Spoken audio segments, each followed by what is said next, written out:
시간 우리 믿음의 고백 드림으로 말씀 앞에 나가도록 하겠습니다. 하나님 나를 사랑하신다. 하나님은 내 인생에 크고 비밀한 계획을 가지고 계신다. 하나님은 오늘도 나와 동행하셔서 그 계획을 이루어 주신다. 아멘. 그렇게 될 줄 믿습니다. 아멘. 하나님께 사람을 모두 다르게 창조하셨다는 점에서 인간관계는 참으로 어려울 수밖에 없습니다. 나와 같은 사람과 관계를 맺는 거라면 갈등이 존재하지 않을 수 있지만 모든 사람이 다 나와 다르다는 사실에서 모든 관계에는 갈등의 소지가 있다라고 생각할 수 있기 때문입니다. 인간관계 관점에서 하나님께서 사람을 만드실 때 귀가 두 개, 입이 하나로 만드신 것은 참으로 의미가 있다 생각합니다. 서로 다르기 때문에 갈등할 수밖에 없는 사람이 조화로운 관계를 맺으려면 어떻게 해야 되는가? 적게 말하고 많이 들으라는 것입니다. 서로 갈등할 수밖에 없는 사람이 더 많이 말을 하면 갈등이 일어날 수밖에 없지만 서로를 이해하기 위해서 더 많이 들으려고 하면 갈등은 점점 작아지게 되고 이해는 좀 더 커질 것이고 그렇게 해서 관계는 원만해진다는 것입니다. 우리 주변을 보면 상대방의 말을 정말 잘 들어주는 성숙한 사람들이 있습니다. 이런 사람들이 보여주는 가장 큰 특징은 그들은 사람을 존중한다는 것입니다. 성숙한 사람은 각 사람을 마땅히 존경받을 인격체로 인정하기 때문에 그들의 말에 귀를 기울이고 판단하지 않습니다. 그리고 사람이라고 하는 존재는 자기 말을 잘 들어주는 사람에게 절대적으로 적대적일 수가 없습니다. 우리가 누군가를 적대시하는 대부분의 이유는 그들이 내 말을 무시하기 때문이죠. 당연히 내 말을 잘 들어주는 성숙한 사람과 대화가 잘 될 수밖에 없고 관계는 원만해집니다. 상대적으로 미성숙한 사람일수록 가장 도드라진 특징이 무엇입니까? 사람을 무시한다는 것입니다. 그리고 이 무시하는 행동이 가장 자주 드러나는 것이 말을 듣지 않고 말을 하려고 한다는 것입니다. 어떤 사람도 내 말을 들어주지 않는 사람이 나를 존중한다고 생각하지 않습니다. 그렇기 때문에 나를 향해서 말을 많이 하는 사람일수록 나를 불쾌하게 만들고 그 사람과 갈등을 빚게 되어 있습니다. 오늘 본문의 말씀은 관계에서 가장 자주 생기는 갈등의 원인이 되는 비판과 비난에 대한 교훈을 다룹니다. 예수님은 마태복음 5장부터 6장 거쳐서 천국 백성이 마땅히 살아야 되는 삶의 원리에 대해서 말씀하셨다면 7장은 이 원리가 적용되는 삶의 현장에 대한 규범에 대한 가르침이라고 생각하시면 좋을 것 같습니다. 그 첫 번째가 어디인가? 바로 비판에 대한 영역입니다. 예수님이 이렇게 말씀하십니다. 1절로 2절입니다. 비판을 받지 아니하려거든 비판하지 말라. 너희가 비판하는 그 비판으로 너희가 비판을 받을 것이요 너희가 헤아리는 그 헤아림으로 너희가 헤아림을 받을 것이니라. 문자적으로 보면 예수님께서 비판하지 말라고 하셨으니까 비판을 금지하시는 것 같지만 실상은 예수님을 비판을 금지하신 것이 아니라 비판에 대해서 조심하라고 강조하시는 것입니다. 사람은 완벽한 존재가 아니기 때문에 누구나 잘못을 할 수 있으며 때로는 많은 경우 그것이 잘못인지도 모르고 반복해서 하는 경우도 종종 있습니다. 이런 경우에 곁에 있는 누군가가 그 잘못에 대해 지적해주고 비판을 해주면 어쩌면 그 행동이 교정될 수 있는 그런 과정이 될 수도 있습니다. 그런 점에서 비판은 아프지만 필요하다 할 것입니다.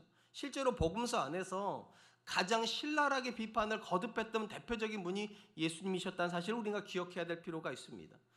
백성들에게 종교적 지도자라는 이유로 존경을 받기를 원했던 바리새인과 서기관들이 외식을 하자 예수님께서 그들의 외식에 대해서 뭐라고 말씀하십니까? 독사의 자식들아. 그러니까 사람들은 보지 못하는 부분을 예수님 보고 계시고 그들이 고쳐야 될 부분에 대해서 지적하시는 것이 비판으로 드러난 것입니다.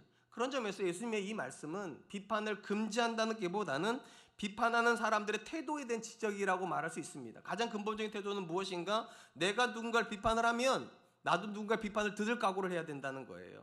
이것이 가장 기본적인 태도라는 거예요. 나는 비판할 수 있지만 너는 나를 비판 못해가 아니라 내가 너를 비판하기 때문에 너도 나를 비판할 수 있다.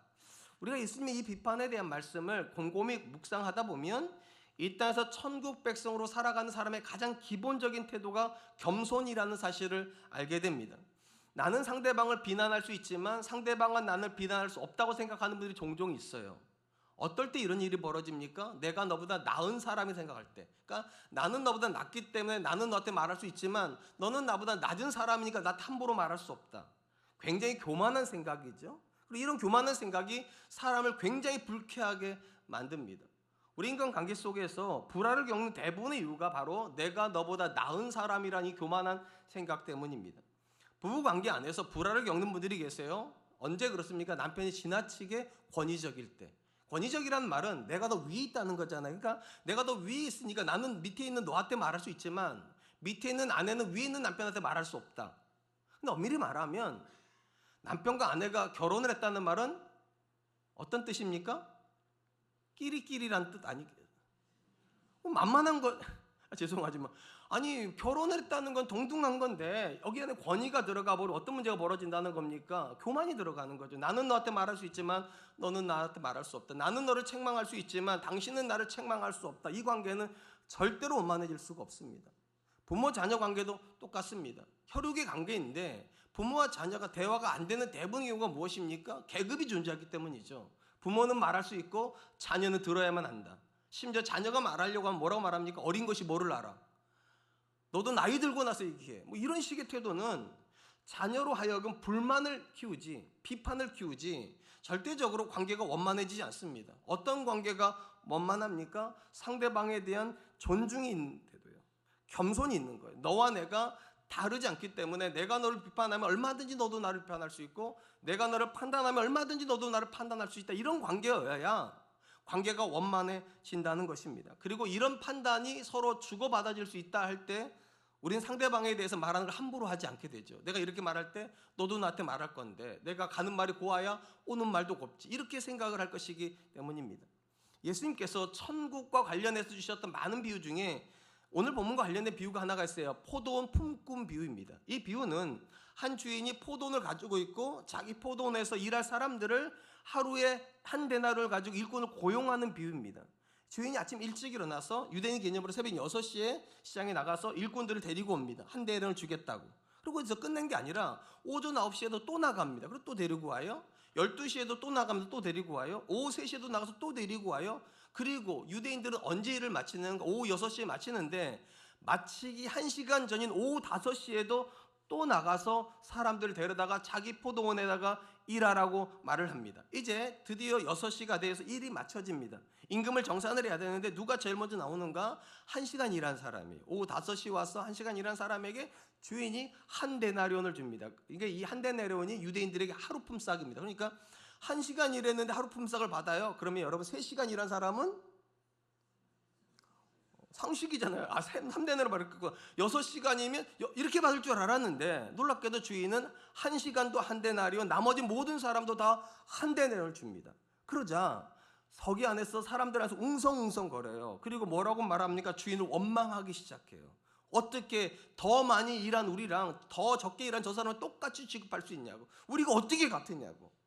근데 주인이 뭐라고 말을 하는가? 이렇게 말을 합니다. 마태복음 20장 15절 16절입니다. 내 것을 가지고 내 뜻대로 할 것이 아니냐? 내가 선함으로 내가 악하게 보느냐? 이와 같이 나중된 자로서 먼저 되고 먼저 된 자로서 나중되리라. 여러분 이 비유는요. 천국은 마치 이와 같다. 천국 비유라고 말씀드렸고요. 천국의 가장 핵심적인 멘트가 어떤 멘트는 이 멘트예요. 먼저 된 자가 나중되고 나중된 자가 먼저 된 자. 문자적으로 보면 앞에 있는 사람이 뒤로 오고 뒤에 있는 사람이 앞으로 가기 때문에 굉장히 많은 분들이 천국은 역전되는 장소라고 생각을 합니다. 이 땅에서 못난 사람이 천국이면 더 귀해지고 이 땅에 잘난 사람 천국이면 천해진다. 역전되는 곳이다. 많이들 그렇게 생각을 하세요. 근데 정확한 뜻은 그런 뜻이 아니에요. 정확한 뜻은 모든 사람이 동일선상에 선다는 거예요. 모든 사람이 똑같은 자리에 서게 된다. 천국은 어떤 사람만 들어갑니까? 자격 있는 사람이 들어가지 못합니다. 다 은혜로 들어갑니다. 똑같아요. 천국에서는 모든 사람이 똑같아요. 모든 사람이 다 은혜로 들어가기 때문에. 이 비유가 강조하는 게 이런 거예요. 주인이 포도원이 있어요. 천국을 비유하죠. 주인은 하나님을 상징하겠죠. 자, 이 주인이 나가서 일꾼을 고용하는 기준이 뭡니까? 일꾼을 고용하는 기준, 유능함입니까? 아니면 튼튼함입니까? 아니면 더 성실함입니까? 그런 기준이 하나도 안 나와요. 주인은 나가서 사람이 보이면 고용을 해요. 무슨 말인가? 이 주인은요, 일을 시키려고 고용하는 것이 아니라 일을 주려고. 그러니까 5시가 돼서 아무도 고용해주지 않는 사람인데도 이 주인은 기꺼이 일을 줍니다. 쉽게 말하면 이 주인에게는 생산성의 개념이 없어요. 유무능의 개념도 없어요. 성실의 개념도 없어요. 뭐만 있는가? 긍휼의 개념만 있어요. 내가 너를 불쌍히 여긴다. 그래서 주인의 관점에서는 모든 사람이 똑같은 거예요. 근데 안타깝게도 그 자리에 있는 사람들 중에는 차별이 있어요. 내가 저 사람보다 더 일했는데, 내가 저 사람보다 더 유능했는데, 그건 우리의 관점이라는 거예요. 천국은 어떤 관점이냐? 모든 사람이 동등하다는 거예요. 하나님의 은혜가 있어서 내가 이 자리에 있었다. 여러분 이 관점을 가지고 있다 보면 우리는 누군가보다 나은 사람을 생각할 수 있습니까? 없습니까? 없습니다. 교회가 천국 백성의 모임이라면 저와 여러분들에게요 우열의 개념은 존재하면 안 됩니다. 모든 사람은 하나님 앞에 똑같아요. 유능해서 구원받은 것도 아니고 성실해서 구원받은 것도 아니고 실력이 있어서 포도원에 들어간 게 아니라니까요. 주인이 모든 사람을 다 불쌍히 여겨서 그 자리에 와 있다. 모든 사람이 주인에게 똑같다. 이게 먼저 된 자가 나중되고 나중된 자가 먼저 된다는 거예요. 그런 점에서 천국 백성의 가장 기본은 겸손입니다. 내가 탁월하지 않다. 내가 대단하지 않다. 다만 하나님의 은혜로 지금을 살 뿐이다. 이 마음이 있다면 내가 누군가를 함부로 판단할 수 있습니까? 난 대단하지 않은데. 심지어 내 아내, 내 남편이라고 내가 함부로 대할 수 있습니까? 내가 대단하지 않는데. 내가 내 자녀라고 함부로 대할 수 있습니까? 내가 대단하다면 그래도 돼요. 은혜로 사는 사람인데 어떻게 내 자녀에게 함부로 대할 수 있습니까? 천국은 먼저 된 자도 없고 나중된 자도 없어요. 사랑하는 성도 여러분, 성경이 유난히 강조하는 인간론이 뭡니까? 성경이 말하는 인간론의 본질은 모든 사람은 다 죄인이라는 거예요. 물론 태어날 때 다르게 태어나요. 어떤 사람은 더 나은 얼굴을 가지고 태어나고 더 나은 능력, 더 나은 배경을 가지고 태어나요. 그리고 이것 때문에 사회 안에서 차별이 생기기도 해요. 백인들이 유색인종을 무시하고 뭐 이런 일이 벌어지기도 하니까. 근데 그건 사람의 관점인 거예요. 사람의 눈에 좀 달라 보이는 거예요. 여러분, 어떤 분들은 사람을 키로 보는 분들이 계시더라고요. 180 이상이냐 이하 뭐 이렇게 나누시던데, 여러분 2m짜리는요 그렇게 생각 안 해요. 여러분 170, 180이나 되니까 그런 걸 가지고 막 도찐개찐하는 거지. 죄송하지만 하나님의 관점에서 얼굴이 하얘냐 검하냐 유색이냐 뭐가 중요하냐는 거예요. 사람이에요. 더 중요한 거 다 죄인이에요. 근데 죄인끼리 네가 더 하얗네, 네가 더 검하네 뭐 그러고 있냐는 거예요. 천국은 다 먼저 된 자 없고 나중된 자가 없다. 하나님 앞에 다 죄인이고 죄인이기 때문에 오직 은혜로만 구원을 받은 거다. 네가 잘나서 하나님 자녀 된 거 아니고 하나님이 너를 불쌍히 여겨서 하나님 자녀가 되었다면 네가 누구보다 낫다고 함부로 말할 수 있겠냐? 정죄할 수 있겠냐? 판단할 수 있겠냐? 없다. 그러므로 천국 백성의 가장 기본 태도는 겸손입니다.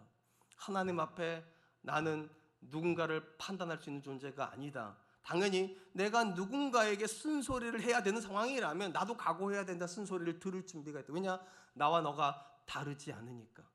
그러니까 여러분, 비판을 할 때 가장 기본 자세가 무엇입니까? 겸손이어야 돼요. 내가 말하면 상대방도 말할 수 있고 내가 상대방을 아프게 하면 상대방도 나를 아프게 할 수 있다. 저와 여러분들이 이 마음을 가지고 인간관계 앞에 설 수 있기를 축복합니다. 한편 예수님은 티와 들보를 가지고 형제를 비판하는 자들이 가지는 문제에 대해서도 지적을 하십니다. 3절로 4절입니다. 어찌하여 형제의 눈 속에 있는 티는 보고 내 눈 속에 있는 들보는 깨닫지 못하느냐. 보라, 내 눈 속에 들보가 있는데 어찌하여 형제에게 말하기를 나로 내 눈 속에 있는 티를 빼라 하겠느냐. 여기 나오는 티는 형제의 작은 실수나 잘못을 가리킨다면 들보는 도무지 용서가 안 되는 큰 잘못이나 죄를 가리킵니다. 근데 한번 생각해 보죠. 우리가 누군가에게 비판을 한다는 건 어떨 때 그렇게 합니까? 상대방의 잘못이 들보처럼 크게 느껴질 때예요. 작은 거라면 그냥 넘어가겠죠. 그럴 수 있지 않을 텐데 도무지 용서가 안 된다 싶을 때가 들보인 거예요. 저거는 내가 오늘 한번 기강을 잡아야지. 제가 우리 큰아들을 작은아들 키울 때 그랬어요. 이것도 봐주다가 오늘 한번 내가 기강을 잡아야 할 때가 이제 들보처럼 느껴질 때예요. 근데 예수님이 뭐라고 말씀하시는가? 내 생각에 저의 사람 눈에 들보가 있다고 생각해서 비판을 하려고 하는데 예수님이 뭐라고 말씀하시는가? 오히려 네가 비판하려고 하는 그 사람의 눈에는 티가 있고 말하려고 네 눈에 들보가 있던 걸 왜 깨닫지 못하냐? 이 말의 가장 큰 핵심은요, 어떤 사람이 비판할 수 있냐는 거예요. 내게 들보가 있다고 느끼는 사람이에요. 내가 정말 잘못하고 있는데 이걸 느끼고 있는 사람이 내 자녀가 저렇게 살면 안 될 것 같아서 말하는 거예요. 그러면 어떤 문제가 벌어지면 어떻게 되는가? 조심스러워져요. 내가 잘못하고 있는데 나는 깨끗한 게 아닌데 내 자녀도 잘못하니까 말은 해야 되겠으니까 조심스럽게 말해. 이렇게요. 아빠도 잘 사는 건 아닌 거 알아. 아빠도 너한테 말이 실수 있는 거 알아. 근데 오늘 네가 엄마한테 말하는 거 정말 잘못된 거야. 그러니까 네가 오늘 엄마한테 사과해 줬으면 좋겠어. 그러니까 내 안에 잘못이 있다고 인식이 되면, 그것도 큰 잘못이 있고 내 자녀는 작은 잘못을 했다, 이렇게 느끼면 비판이 효과가 있다는 거예요. 근데 거꾸로 나는 거의 잘못을 안 했는데 너는 엄청 잘못했으니까 너는 오늘 무조건 한번 맞고 봐야 돼. 뭐 오늘 너 한번 아빠한테 큰 본때를 한번 당해봐야 돼. 뭐 이런 식으로 하면 비판의 효과가 없다는 것입니다. 예수님께서 비판에서 쓰고 계시는 이 들보와 티에 대한 이야기를 이해하려면 예수님 쓰고 계신 독특한 단어를 이해할 필요가 있어요. 비판이라는 단어예요. 이 단어는 헬라어로 크리노라는 단어인데 이게 왜 독특하냐면 이 단어는 사람이 쓴 단어가 아니라 하나님 쓰신 단어이기 때문입니다. 언제 쓰는가? 최후의 심판 자리에서 의인이라고 말하고 악인이라고 말할 때, 악인을 정죄할 때 쓰는 단어가 이 단어예요. 너는 악인이다. 그러니까 쉽게 말하면 비판이란 단어는 사람에게 해당되는 단어가 아니라 하나님께 해당되는 단어예요. 왜 예수님께서 비판하지 말라고 말씀하시는가? 이거는 하나님이 하신 행위이기 때문이에요. 근본적으로 하나님께서 사람을 비판하실 수 있는 이유가 뭡니까? 하나님에게는 죄도 흠도 없으시기 때문이에요. 그러니까 하나님 자체가 어떤 잘못도 없고 어떤 죄도 없으시기 때문에 우리의 죄를 지적하실 수 있다는 거예요. 상대적으로 사람은, 모든 사람이 죄인이라 말씀드렸잖아요. 정도의 차이가 있을 수 있어요. 더 많은 죄를 짓고 더 적은 죄를 짓고 큰 죄를 짓고 작은 죄를 질 수 있을지 몰라도 모든 사람에게는 죄가 있어요. 근데 마치 비판한 사람은 마치 자기에겐 죄가 없다는 듯이 너는 왜 그래? 당신은 왜 그래? 이런다는 거예요. 하나님이 죄인을 정죄하는 것처럼 사람이 죄인을 정죄하는 행위, 이 자체가 이미 들보가 안에 들어앉아 있는 거예요. 내가 하나님인 것처럼 그렇게 하고 있다는. 그러니까 대단히 큰 잘못을 하고 있기 때문에 들보가 들어가 있는 게 아니라 이미 내가 너를 판단하고 있다는 것 자체가 들보가 있는 거예요. 앞에서 말씀드렸잖아요. 천국 백성의 가장 기본이 뭐라고요? 겸손이라고.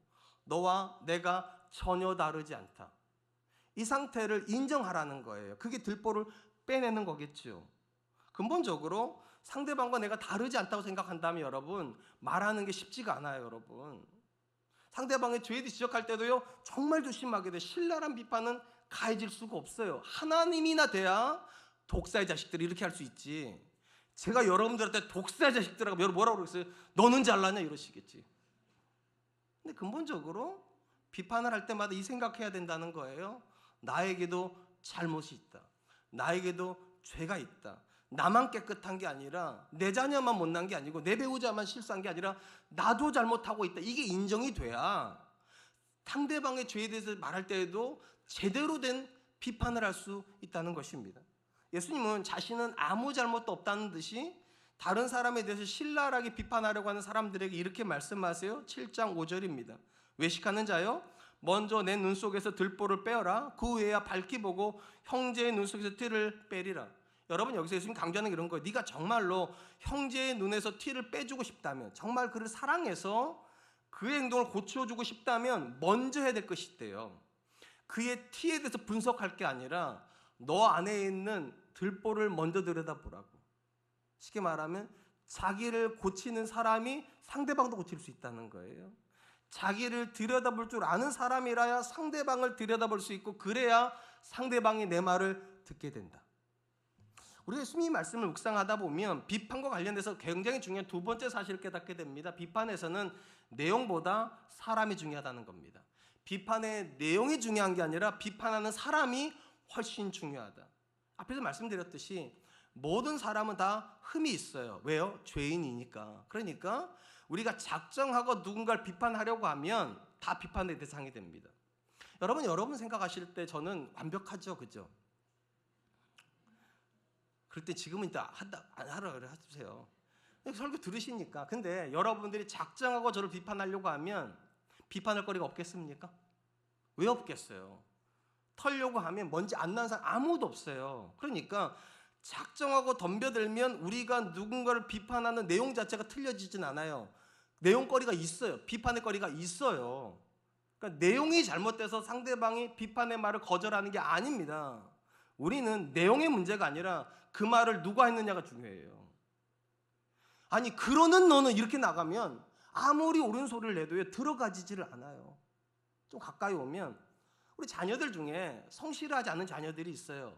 자녀의 성실에 대해서 고통스러운 문제를 겪고 있는 분들이 있으시면 고개를 살짝 하면 난 내 자녀가 조금만 더 성실했으면 좋겠다고. 좋은 머리 가지고 있고 배경도 참 좋은데 왜가 이렇게 성실하지 않을까? 이것 때문에 고통스러운 부모들이 있어요. 근데 자녀한테 성실에 대한 문제를 얘기하는데 찔리는 분들이 계세요.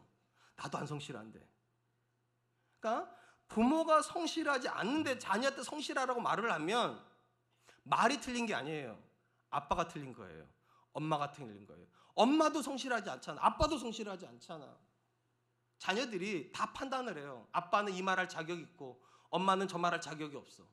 아빠는 성실하니까 성실에 대해 말할 수 있어. 엄마가 말하면 안 되지. 엄마도 놀잖아. 이러니까. 저희 집 얘기가 아니에요. 제가 어릴 때 저희 아버지와 관계가 참 좋지가 않았다고 자주 말씀드리잖아요. 왜냐하면 우리 아버지는 매일같이 TV 보시면서 저한테 매일같이 공부하라고 그랬어요. 조금만 웃을라 치면 들어서 공부하라고 그러시고, 그때마다 어떤 생각이 드는가? TV를 꺼줘야 공부를 할 거 아니냐고요. 바깥에서 소리가 계속 들리는데 공부가 되겠어요? 아빠는 놀면서 나보고 공부하라고 그러니까. 그러니까 내용이 틀린 게 아니잖아요. 자녀한테 공부하라는 말이 나빠요? 좋은 말이잖아요. 근데 누가 했냐가 중요하죠. 아빠도 책을 읽으면서 너도 이제 좀 공부하는 게 좋지 않겠어? 이게 맞죠. 배우자의 관계 속에서도 전혀 아내를 존중하지 않는 남편이 어느 날 기분이 나빠요. 그리고 이렇게 말해요. 아내한테. 당신 나를 존중하지 않는 것 같아. 그럼 속으로 물으면 아내들이 그러는 넌 나 존중하냐? 이런단 말이에요. 관계 속에서 마찬가지죠. 배려가 전혀 없는 사람이 어느 날 갑자기 이렇게 말, 아니 사람들이 날 배려를 안 한다고. 그럼 사람 뭐라 말합니까? 그런 당신은 배려했냐고. 그러니까 말이 틀린 게 아니에요. 사람이 틀린 거죠. 지적하는 사람이 자기 안에 있는 들보를 빼내려고 몸부림치면 사람들이 알아요. 우리 아빠가 달라지려고 노력한다고. 우리 엄마가 달라지려고 노력한다. 그러면 그 말을 하고 있는 그 말 듣고 있는 자녀들이 들어요. 왜냐하면 우리 아빠가 노력하니까. 우리 엄마가 노력하니까. 여기서 강조되는 것이 무엇입니까? 비판은 아무나 하는 게 아니라는 거예요. 비판에도 자격이 있어요. 어떤 자격이요? 자기를 돌아보고 있는 사람이 하고 있어야 된다는 거예요. 정말로 최선을 다해서 내가 내 자녀한테 좋은 아빠 돼야지, 내 남편한테 좋은 아내 돼야 되지, 이렇게 하면서 정말 몸부림치면 상대방이 알아요. 저 사람 참 좋은 사람이구나. 존경받는 사람이 비판의 말을 해야 그 말이 들어갑니다. 근데 우린 그렇게 생각 안 해요. 말이 옳으면 들어가는 줄 알아요. 이 말이 틀리지 않으면 받아들이는 줄 알아요. 그래서 뭐라고 말합니까? 아빠가 하는 말 중에 틀린 말 있어? 애들이 꼼짝 못하죠. 안 틀렸으니까. 우리는 안 틀리면 이긴 줄 알아요. 애가 받아들인 줄 알아요. 틀렸죠. 그 말을 하는 내가 틀렸으니까. 그 말을 하는 내가 틀렸으니까 예수님 말씀하시는 거예요. 네 눈에 들보를 먼저 빼내는 거 보여주라고. 그럼 네 자녀가 T에 대해서 지적한 아빠의 말에, 엄마의 말에 대해서 절대로 거부하지 않을 거라고. 다시 말씀드립니다. 예수 믿는 사람은요, 내 안에 들보가 있다고 믿는 사람이에요. 우린 다 죄인이니까. 그러니까 말할 때도 조심해야 돼요. 아빠도 네가 생각하는 것만큼 열심히 못 사는 건 맞을 수도 있어. 근데 아빠가 볼 때 너 요즘 너무 불성실하다. 그러니까 아빠가 조심스럽게 너한테 부탁하는데 성실하면 안 되겠니? 하나님께서 울며 씨를 뿌리는 자가 기쁨으로 단을 거두온다고 그러셨잖아. 그러니까 아빠도 열심히 할 테니까 너도 열심히 하지 않겠니? 그렇게 해주라는 거죠. 그리고 자녀가 느낄 때 우리 아빠도 정말 열심히 사니까 나도 그래야 되겠다. 사랑하는 성도 여러분, 사람이 남녀노소를 불문하고 다 듣고 싶어하는 말이 어떤 말일까요? 칭찬의 말이요. 당신 참 멋있다. 참 좋으신 분이시네요. 참 인격적이시네. 이런 말 너무 좋아하죠. 오죽하면 칭찬은 고래도 춤추게 안 되잖아요. 칭찬을 들으면 사람이 즐겁고 뿌듯해지고 의욕이 생겨요. 상대적으로 비판은 누구나 다 싫어하는 말이에요. 자, 칭찬과 비판은 반대말이잖아요. 근데 여기 독특한 점이 있어요. 칭찬은요, 누구나 해도 돼요. 심지어 나를 싫어하는 사람이 나를 칭찬해서 기분 나쁘신 분들 없어요. 칭찬은 나를 싫어하는 사람이 해도 기분이 좋아요. 근데 비판은 상황이 달라요. 비판은 아무나 하면 안 돼요. 나를 존경하는 사람, 내가 존경하는 사람이 나를 비판해야 돼요. 내가 존경하는 사람이 해야 비판은 들어와요. 칭찬은 아무나 해도 들어오는데 비판은 아무나 하면 안 돼요. 나를 싫어하는 사람은 나한테 비판하면 안 돼요. 왜냐? 나도 공격할 거니까. 내가 존경하고 있는 사람이라야 그 비판이 내 안으로 들어와요. 그런 점에서 여러분, 누군가의 잘못을 지적하고 싶습니까? 특별히 사랑하는 사람, 배우자, 자녀의 잘못에 대해서 이야기하고 싶습니까? 먼저 뭐를 점검해야 되는가? 관계를 점검해야 돼요. 내 배우자는 나를 어떻게 생각할까? 내 자녀는 나를 어떻게 생각할까? 내가 이 말을 할 때 내 배우자가 받아들일까? 내 자녀가 기꺼이 아빠는 그럴 만할 자격이 있어요. 엄마는 그럴 만한 자격이 있어요. 이 관계가 깊은가 먼저 들여다보라는 거예요. 그리고 관계 깊이를 더하는 가장 중요한 원리는 내가 먼저 들보를 빼는 거예요. 아빠도 이렇게 살아. 엄마도 이렇게 살아. 그리고 너도 그렇게 살았으면 좋겠어. 그리고 우리가 하나님 앞에서 서로가 노력하는 모습을 보여줬으면 참 좋겠어. 이러면 어떤 자녀가 싫어하겠습니까? 어떤 배우자가 싫어하겠습니까? 그러므로 여러분, 다시 말씀드릴게요. 칭찬에는 면허증이 없어요. 그냥 막 하세요. 칭찬은 그냥.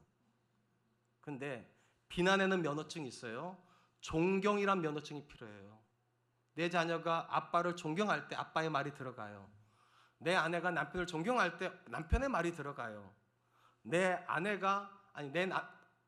남편이 아내를 존경할 때 아내의 말이 남편에게 들어가요. 저와 여러분들이 하나님 앞에서 정직하게 자기를 들여다보고 내 안에 있는 들보를 먼저 빼내고 형제 눈에 있는 티를 빼낼 수 있는 분들 되시기를 축복합니다. 마지막으로 예수님은 비판에 대한 교훈의 마지막 지점에 대해서 이렇게 또다시 점검해야 될 영역에 대해서 이렇게 말씀을 하십니다. 6절입니다. 거룩한 것을 개에게 주지 말며 너희 진주를 돼지 앞에 던지지 말라. 그들이 그것을 발로 밟고 돌이켜 너희를 찢어 상하게 할까 염려함이라. 바로 앞에서 우리가 누군가를 비판을 할 때 그 사람을 먼저 들여다보지 말고 나를 들여다보라고 말씀드렸어요. 그렇기 때문에 비판의 내용보다 비판하는 사람이 중요하다 이렇게 말씀드린 거고요. 그러면 만약에 내가 나를 다 들여다봤고 내 잘못을 다 해결을 했어요. 그러면 나는 이제 누구를 향해서든지 비판해도 됩니까? 내 자녀한테도 이제 비판해도 되고 내 남편한테 비판해도 되고 왜 나는 나를 들여다봤으니까. 이 부분에서 예수님께서 비유를 하나 말씀하시는 거예요. 거룩한 것을 개에게 주지 말고 진주를 돼지에게 던지지 마라. 이게 무슨 뜻일까 이게? 본문에 나오는 거룩한 것과 진주는 모두 자기를 들여다보고 자기 안에 자기 반성이 된 상태에서 나오는 지혜의 말일 거예요. 그러니까 내가 이렇게 살았고 내가 이런 삶을 살았으니까 이제 내 자녀한테도 이런 말을 해주고 싶다. 내 배우자에게 이렇게 요청하고 싶다. 이런 걸 거라는 거예요. 근데 문제는 뭔가 내가 아무리 거룩해가지고 거룩한 말을 할 수 있고 도움이 될 만한 진주와 같이 귀한 말을 할 수 있을지라도 상대방이 인격이 개, 돼지면 죄송해요. 비유가 그렇다는 거예요. 하지 말라는 거예요. 상대방의 인격이 미성숙하면 내가 아무리 귀한 말을 해도 내가 아무리 도움이 되는 말을 해도 그들은 어떻게 듣는다? 화냈다고만 듣는다. 화냈다고. 우리 아빠가 나한테 화냈다고. 내 남편이 나한테 화냈다고. 이렇게만 듣는다는 거예요. 나는 그게 아닌데 정말로 이 한마디를 해주려고 나는 내 자신을 갈고 닦았는데 상대방은 그렇게 생각 안 한다는 거예요. 미성숙한 사람은요 발전하려고 하는 의지가 없어요. 칭찬은 좋아하지만 책망을 들을 준비가 되어 있지 않아요. 그런 경우에는 어떻게 하라는 거예요? 하지 말라는 거예요. 아무리 귀한 말일지라도 아무리 내 자녀에게 도움이 될 만한 교훈일지라도 기다리라는 거예요. 뭐 하면서 기다려야 될까요? 기도하면서요. 그 사람의 인격이 변화되기를. 유대인들에게서 개돼지는요 죄송하지만 더러운 짐승이에요. 인격적으로 도무지 가까이 할 수 없는 존재들이에요. 그러면 당연히 이 존재들이 어떻게 되기를 기대한다는 겁니까? 거룩한 존재가 되기를 위해서. 그리고 나서 그때야 비로소 우리가 해주는 말이 그들에게 거룩한 것이 되고 우리가 해주는 말이 그들에게 귀한 것이 된다는 것입니다. 그러므로 여러분 아무리 좋은 말을 아무리 좋은 사람이 하더라도 하면 안 되는 사람이 있다는 거예요. 우리는 모든 사람에게 말하면 안 됩니다. 귀한 것을 귀한 것으로 들어줄 수 있는 사람이요. 거룩한 걸 거룩한 것으로 받아줄 수 있는 사람을 향해서만 이 말을 해야 된다. 이스라엘을 하나님께서 그분의 백성으로 삼으신 다음에 그들에게 주셨던 대표적인 명령이 거룩하라는 명령이라는 거 다 아시죠? 자, 그러면 거룩을 가장 단순하게 정의하면 어떤 걸까요? 제가 종종 말씀드리는데 하나님 믿기 때문에 해야 될 것과 하지 말아야 될 것에 대한 기준이 있는 사람이에요. 기준이 거룩이 사실은요. 교회 생활을 하는데 해야 될 것과 하지 말아야 될 것에 대한 기준이 있고 예배를 드릴 때 할 것과 하지 말아야 될 것에 대한 기준이 있고 봉사를 할 때에도 할 것과 하지 말아야 될 것 정확한 기준을 가지고 이 상태가 거룩의 상태예요. 유대인들은 이 거룩을 가지고서 많은 영역에서 삶으로 살았습니다. 예를 들면 음식, 유대인이기 때문에 먹을 음식과 먹지 말아야 될 음식이 있습니다. 이방인들은 다 먹을 수 있지만 유대인들은 못 먹는 음식이 나와요. 이것 때문에 고통을 당한 사람이 있죠. 다니엘이요. 포로가 되어서 바벨론으로 끌려갑니다. 왕의 궁전에 있는데 좋은 음식이 나옵니다. 왕의 진미가 나오는데 딱 보니까 다니엘이 먹을 수가 없는 음식이에요. 유대인이기 때문에 못 먹는, 왜냐하면 우상에 드려지고 나온 음식이기 때문에 더러운 음식입니다. 못 먹어요. 이게 거룩이에요. 다른 사람은 다 먹을 수 있지만 내가 신앙적인 이유 때문에 먹을 수 없는 음식이 있어요. 그래서 왕의 진미를 거절하고 오직 물과 채소를 먹겠다고 결심하죠. 제사도 마찬가지죠. 이방인들은요, 좋은 거는 드리면 된다 생각해요. 좋은 거, 내 눈에 좋은 걸 드리면 된다 생각해요. 그러니까 어떤 것도 제물이 될 수 있어요, 이방인들이. 근데 하나님은 내 눈에 좋아 보이는 거 원하시지 않으세요. 하나님 눈에 좋은 것이어야 돼요. 거룩하고 흠없는 거예요. 아무거나 드리는 제사가 아니라 하나님이 받으시는 예배, 하나님 받으시는 제사를 드리라는, 이게 거룩이에요. 인간관계도 마찬가지예요. 내게 좋은 사람이 좋은 사람이 아니에요. 하나님 눈에 좋은 사람이 내게 좋은 사람이 된 게 거룩이에요. 그래서 하나님이 만나지 못하게 하는 사람들이 있어요. 이스라엘 사람들에게는 대표적인 게 이방인들이에요. 우상숭배자들이요. 우상숭배자들 만나면 되는 게 아니에요. 이스라엘 안에서도 하나님 율법을 버리고 이방인처럼 사는 사람들이 그걸 악인이라고 부르는 거예요.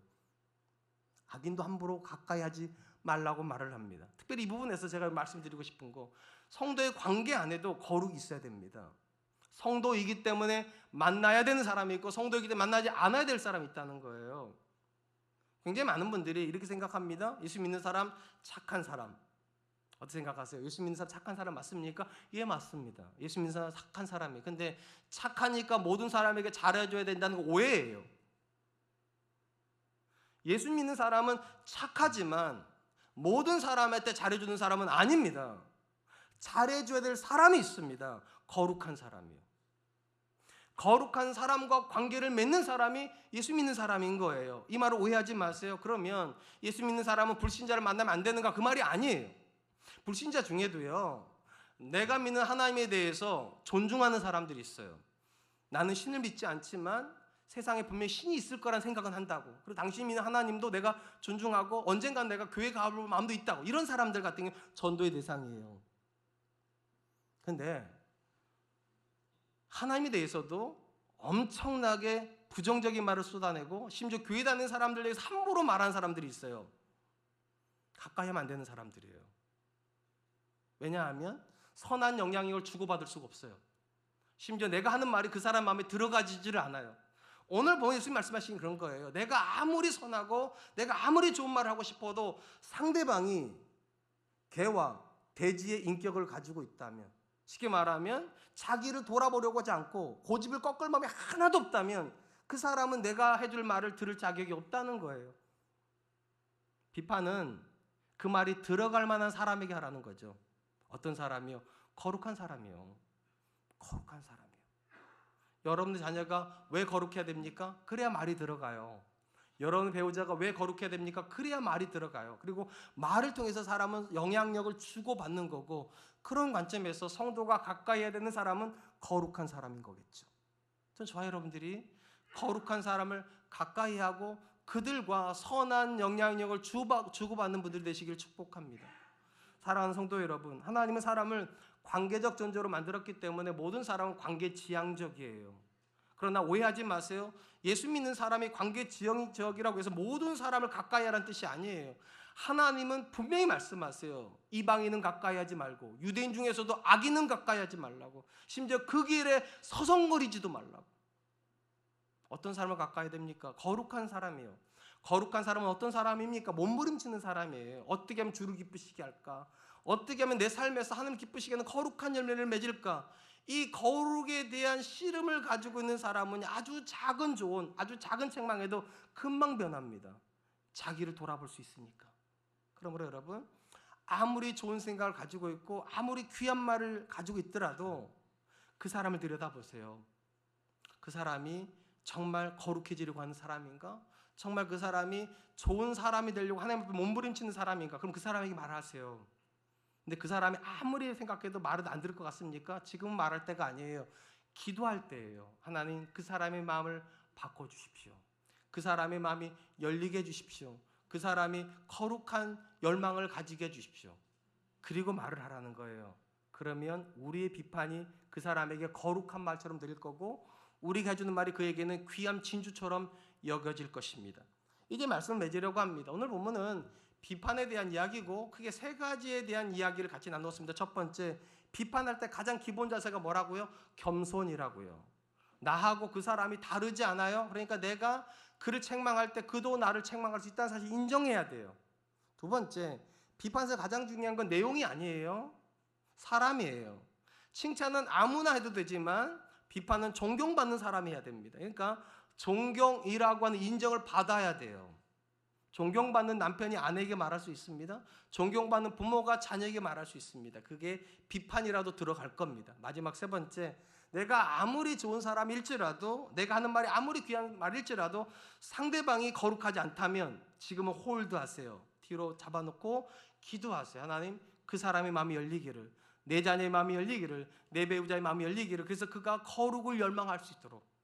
그리고 나서 우리가 하는 말은 거룩한 말이 될 겁니다. 그리고 나서 우리가 주는 말은 그에게 진주처럼 귀하게 될 겁니다. 전 저와 여러분들이 그런 관계 맺을 수 있기를 축복합니다. 시간 주신 말씀을 기억하면서 세 가지로 해서 기도하죠. 첫 번째, 하나님 겸손하게 해주십시오. 내가 누구보다 더 나은 사람인 것처럼 함부로 말하지 않게 해주시고 말할 때 조심하게 해주십시오. 두 번째, 비판하는 내용보다 사람이 중요하다고 하셨습니다. 하나님, 내가 내 배우자에게 존경받고 내 자녀에게 존경받는 인격이 되기 위해서 몸부림치게 해주시고 그 존경을 바탕으로 해서 쓴소리도 할 수 있게 해주시고 사랑의 말도 전달할 수 있도록 주님 도와주시옵소서. 마지막 세 번째, 하나님, 내가 아무리 거룩한 사람일지라도 내 앞에 있는 사람이 누구인가를 기억하게 해주시고 그의 인격을 붙잡고 먼저 기도하고 그리고 나서 그를 위해서 말하는 사람들 되게 하여 주시옵소서. 우리 같이 한 번만 기도하도록 하겠습니다. 기도합니다.